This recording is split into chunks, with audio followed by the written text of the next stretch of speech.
حضرت یوسف علیہ السلام بلا وجہ اپنے بھائی کو اپنے پاس رکھ نہیں سکتے تھے، لہٰذا انہوں نے بھائی کو روکنے کی ایک اور تدبیر کی۔ ارشاد باری تعالیٰ ہے، ترجمہ۔ اور جب وہ لوگ یوسف علیہ السلام کے پاس پہنچے تو یوسف نے اپنے حقیقی بھائی کو اپنے پاس جگہ دی اور کہا کہ میں تیرا بھائی ہوں، سو جو سلوک یہ ہمارے ساتھ کرتے رہے ہیں اس پر افسوس نہ کرنا۔ جب یوسف نے ان کا سامان تیار کر دیا تو اپنے بھائی کے گجادے میں پانی پینے کا پیالہ رکھ دیا۔ پھر جب وہ آبادی سے باہر نکل گئے تو ایک پکارنے والے نے آواز دی کہ اے قافلے والو، تم تو چور ہو۔ وہ ان کی طرف متوجہ ہو کر کہنے لگے کہ تمہاری کون سی چیز کھو گئی ہے؟ وہ بولے کہ بادشاہ کے پانی پینے کا پیالہ کھو گیا ہے، اور جو شخص اس کو لے آئے اس کے لیے ایک بار شطر ایک اونٹ کا سامان ہے اور میں اس کا ضامن ہوں۔ وہ کہنے لگے اللہ کی قسم، تم کو معلوم ہے کہ ہم اس ملک میں اس لیے نہیں آئے کہ خرابی کریں، اور نہ ہم چوری کیا کرتے ہیں۔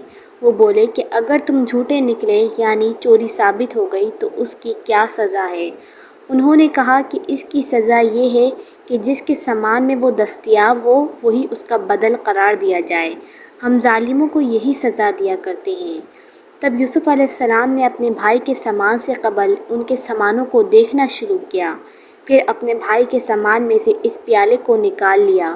اس طرح ہم نے یوسف کے لیے تدبیر کی، ورنہ بادشاہ کے قانون کے مطابق وہ مشیت الہی کے سوا اپنے بھائی کو نہ لے سکتے تھے۔ ہم جس کے چاہتے ہیں درجے بلند کر دیتے ہیں، اور ہر علم والے سے دوسرا علم والا بڑھ کر ہے۔ برادران یوسف نے کہا کہ اگر اس نے چوری کی ہو تو کچھ عجب نہیں، کیونکہ اس کے ایک بھائی نے بھی پہلے چوری کی تھی۔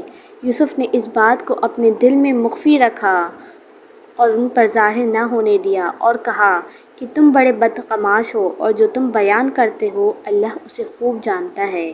وہ کہنے لگے کہ اے عزیز، اس کے والد بہت بوڑھے ہیں اور اس سے محبت بھی رکھتے ہیں، سو اس کو چھوڑ دیجیے اور اس کی جگہ ہم میں سے کسی کو رکھ لیجیے، ہم دیکھتے ہیں کہ آپ احسان کرنے والے ہیں۔ یوسف نے کہا کہ اللہ پناہ میں رکھے کہ جس شخص کے پاس ہم نے اپنی چیز پائی اس کے سوا کسی اور کو پکڑ لیں، ایسا کریں تو ہم بڑے بے انصاف ہیں۔ سورہ یوسف۔ ان آیات پہ بیان کیا گیا ہے کہ جب وہ لوگ اپنے بھائی بنیامین کو لے کر اس کے سگے بھائی حضرت یوسف علیہ السلام کے پاس پہنچے تو آپ نے اسے اپنے قریب جگہ دی اور پوشیدہ طور پر اسے بتایا کہ آپ اس کے بھائی ہیں، اور اسے حکم دیا کہ ابھی یہ بات بھائیوں کو نہ بتائیں۔ علاوہ ازیں ان کی بدسلوکی پر اسے تسلی دی۔ پھر آپ نے ایک تدبیر کی تاکہ بنیامین کو دوسرے بھائیوں سے الگ کر کے اپنے پاس رکھ لیں۔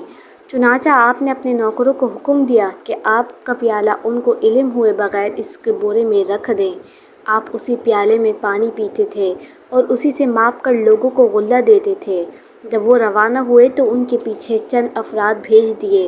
انہوں نے جا کر کہا تم لوگ بادشاہ کا پیمانہ چرا لائے ہو، اگر تم واپس کر دو گے تو ایک اونٹ غلہ مزید دیا جائے گا۔ اعلان کرنے والے نے اس وعدے کے پورے ہونے کی ذمہ داری قبول کی۔ انہوں نے اس الزام کی صحت سے انکار کیا اور الزام لگانے والوں پر ناراضی کا اظہار کیا۔ انہوں نے کہا اللہ کی قسم، تم کو خوب معلوم ہے کہ ہم ملک میں فساد پھیلانے کے لیے نہیں آئے اور نہ ہم چور ہیں، یعنی تمہیں معلوم ہے کہ یہاں ہمارا عزت و احترام سے استقبال کیا گیا تھا اور ہم کسی برے ارادے سے نہیں آئے۔ تب الزام لگانے والوں نے پوچھا اچھا چور کی کیا سزا ہے اگر تم جھوٹے ہو؟ انہوں نے کہا اس کی سزا یہی ہے کہ جس کے سامان میں سے پایا جائے وہی اس کا بدلہ ہے، ہم تو ایسے ظالموں کو یہی سزا دیا کرتے ہیں۔ ان کی شریعت میں یہ حکم تھا کہ چور کو اس کے حوالے کر دیا جائے جس کی چوری ہوئی، اس لیے انہوں نے یہ بات کہی۔ حضرت یوسف علیہ السلام ان سے زیادہ علم، عقل، عزم و حزم سے بہرور تھے۔ آپ نے اللہ کے حکم سے یہ کام کیا کیونکہ اس کے نتیجے میں ایک بڑا فائدہ حاصل ہونے والا تھا، یعنی آپ کے والد اور خاندان کے افراد ان کے پاس پہنچنے والے تھے۔ جب بھائیوں نے دیکھا کہ پیمانہ بنیامین کے سامان سے نکلا ہے تو انہوں نے کہا اگر اس نے چوری کی تو تعجب کی کوئی بات نہیں، اس کا بھائی بھی پہلے چوری کر چکا ہے۔ یوسف علیہ السلام نے اس بات کو اپنے دل میں رکھ لیا اور ان کے سامنے ظاہر نہ کیا۔ جو بات ظاہر نہ کی گئی تھی وہ آپ کے اگلے الفاظ ہیں کہ تم بڑے بدقماش ہو۔ اور حضرت یوسف علیہ السلام کے بھائی آپ کی منت سماجت کرنے لگے۔ اے عزیز مصر، اس کے والد بڑی عمر کے بلکہ بالکل بوڑھے شخص ہیں۔ آپ اس کے بدلے میں سے ہم میں سے کسی کو لے لیجئے، ہم دیکھتے ہیں کہ آپ بڑے نیک نفس ہیں۔ یوسف علیہ السلام نے فرمایا، ہم نے جس کے پاس اپنی چیز پائی ہے اس کے سوا دوسرے کی گرفتاری کرنے سے اللہ کی پناہ چاہتے ہیں۔ ایسا کرنے سے تو ہم یقیناً ناانصافی کرنے والے ہو جائیں گے۔ یعنی اگر ہم نے ملزم کو چھوڑ دیا اور بے گناہ کو گرفتار کر لیا تو یہ ظلم ہوگا۔ ہم نہ خود ظلم کر سکتے ہیں نہ کسی کو ظلم کی اجازت دے سکتے ہیں۔ ہم تو اسی کو پکڑیں گے جس سے ہمیں اپنا سامان ملا۔ ارشاد باری تعالیٰ ہے، جب وہ اس سے نا امید ہو گئے تو الگ ہو کر صلح کرنے لگے۔ سب سے بڑے نے کہا، کیا تم نہیں جانتے کہ تمہارے والد نے تم سے اللہ کا عہد لیا ہے اور اس سے پہلے بھی تم یوسف کے بارے میں قصور کر چکے ہو؟ سو جب تک والد صاحب مجھے حکم نہ دیں میں تو اس جگہ سے ہلوں گا نہیں۔ یا اللہ میرے لیے کوئی اور تدبیر کرے اور وہ سب سے بہتر فیصلہ کرنے والا ہے۔ تم سب والد صاحب کے پاس جاؤ اور کہو کہ ابا جان، آپ کے صاحبزادے نے وہاں جا کر چوری کی اور ہم نے تو اپنی دانست کے مطابق آپ سے اس کو لے آنے کا عہد کیا تھا، مگر ہم غیب کی باتوں کے جاننے اور یاد رکھنے والے تو نہیں تھے، اور جس بستی میں ہم ٹھہرے تھے وہاں سے یعنی اہل مصر سے اور جس قافلے میں ہم آئے ہیں اس سے دریافت کر لیجئے، اور ہم اس بیان میں بالکل سچے ہیں۔ جب انہوں نے آ کر یہ بات یعقوب علیہ السلام سے کہی تو انہوں نے کہا کہ حقیقت یوں نہیں ہے بلکہ یہ بات تم نے اپنے دل سے بنا لی ہے، پس صبر ہی بہتر ہے۔ ہو سکتا ہے اللہ ان سب کو میرے پاس لے آئے، بے شک وہ دانا اور حکمت والا ہے۔ پھر ان کے پاس سے چلے گئے اور کہنے لگے، ہائے افسوس یوسف، ہائے افسوس، اور رنج و والم میں اس قدر روئے کہ ان کی آنکھیں سفید ہو گئیں اور ان کا دل غم سے بھر رہا تھا۔ بیٹے کہنے لگے کہ واللہ اگر آپ یوسف کو اسی طرح یاد کرتے رہیں گے تو یا تو بیمار ہو جائیں گے یا جان ہی دے دیں گے۔ انہوں نے کہا کہ میں تو اپنے غم کا اظہار اللہ سے کرتا ہوں اور اللہ کی طرف سے وہ باتیں جانتا ہوں جو تم نہیں جانتے۔ بیٹا یوں کرو کہ ایک دفعہ پھر جاؤ اور یوسف اور اس کے بھائی کو تلاش کرو اور اللہ کی رحمت سے نا امید نہ ہونا، بلا شبہ اللہ کی رحمت سے بے ایمان لوگ نا امید ہوا کرتے ہیں۔ سورہ یوسف۔ جب وہ لوگ بنیامین کو حضرت یوسف علیہ السلام سے چھڑانے میں ناکام ہو گئے تو تنہائی میں بیٹھ کر مشورہ کرنے لگے۔ سب سے بڑے بھائی روبیل یعنی روبن نے کہا، کیا تمہیں معلوم نہیں کہ تمہارے والد نے تم سے اللہ کی قسم لے کر پختہ اقرار کر لیا ہے، یعنی یہ وعدہ لیا ہے کہ واپسی میں بنیامین کو ضرور ساتھ لاؤ گے۔ اب تم عہد شکنی کے مرتکب ہو چکے ہو، اور جس طرح تم نے پہلے یوسف علیہ السلام کے بارے میں کوتاہی کا ارتکاب کیا تھا اب اس کے بارے میں کوتاہی کے مرتکب ہو رہے ہو۔ بس میں تو اس سرزمین سے نہ جاؤں گا بلکہ یہیں ٹھہرا رہوں گا حتیٰ کہ والد صاحب خود مجھے واپس آنے کی اجازت دے دیں، یا اللہ میرے اس معاملے میں فیصلہ کر دے کہ میں کسی طرح اپنے بھائی کو اپنے والد کے پاس لے جا سکوں، وہی بہترین فیصلہ کرنے والا ہے۔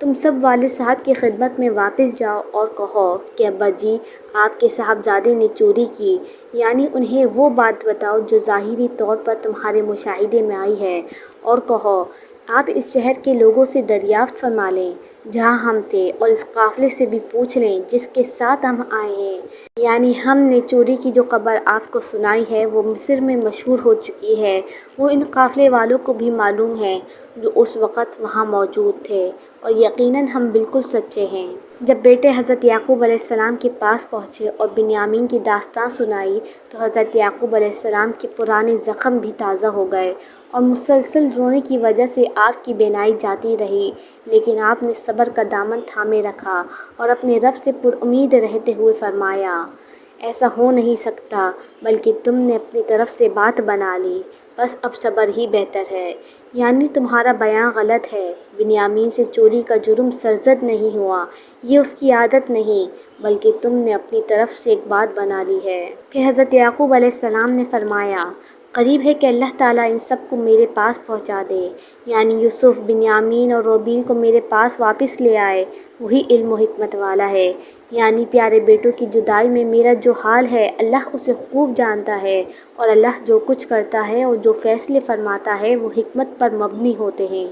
پھر انہوں نے اپنے بیٹوں سے منہ پھیر لیا اور کہا، ہائے یوسف، نئے غم کی وجہ سے پرانا غم بھی تازہ ہو گیا۔ اللہ تعالیٰ نے فرمایا، ان کی آنکھیں رنج و غم کے باعث سفید ہو چکی تھیں، یعنی بہت زیادہ رونے کی وجہ سے ایسا ہوا، اور وہ غم کو دبائے ہوئے تھے، یعنی غم کی شدت اور حضرت یوسف علیہ السلام سے ملنے کی شدید خواہش کی وجہ سے ان کا دل غم سے لبریز ہو گیا۔ جب آپ کے بیٹوں نے آپ کو جدائی کے رنج و الم میں اس طرح غلطاں و پیچاں دیکھا تو آپ پر ترس کھاتے ہوئے کہا، واللہ آپ ہمیشہ یوسف کی یاد ہی میں لگے رہیں گے، یہاں تک کہ گل جائیں یا ختم ہو ہی جائیں۔ یعنی اگر آپ اسی طرح یوسف کو یاد کرتے رہے تو آپ کا جسم لاغر ہو جائے گا اور قوت ختم ہو جائے گی، اس لیے آپ کے لیے یہی بہتر ہے کہ کچھ حوصلہ کریں۔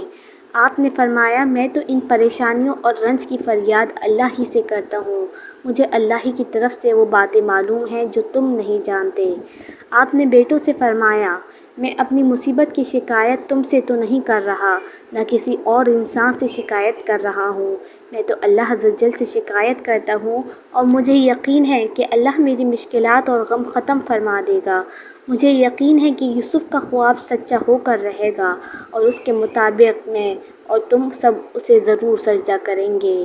اسی لیے فرمایا، مجھے اللہ کی طرف سے وہ باتیں معلوم ہیں جو تم نہیں جانتے۔ پھر آپ نے انہیں یوسف اور بنیامین کی تلاش کی ترغیب دلاتے ہوئے فرمایا، میرے پیارے بچوں، تم جاؤ اور یوسف اور اس کے بھائی کو پوری طرح تلاش کرو، اور اللہ کی رحمت سے نا امید نہ ہونا، یقیناً اللہ کی رحمت سے نا امید وہی ہوتے ہیں جو کافر ہوتے ہیں۔